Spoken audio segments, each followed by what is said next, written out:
বিসমিল্লাহির রহমানির রহিম। দেখতেছেন সামনে বেগুন আছে। গাছগুলা খুব সুন্দর লাগে দেখতে, দেখা যাইতেছে কিনা দেখেন।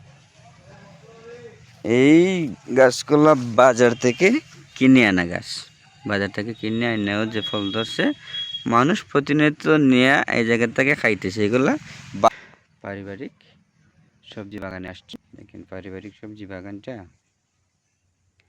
খুব সুন্দর। এখানে শুধু বেগুনই না, কলমি শাক আছে।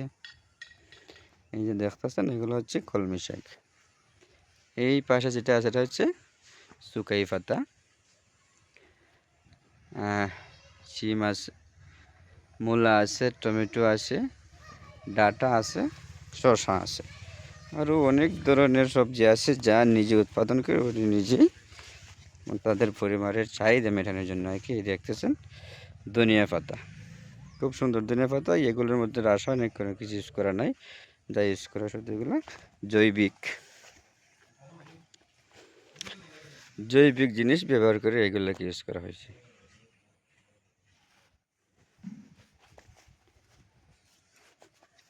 দেখেন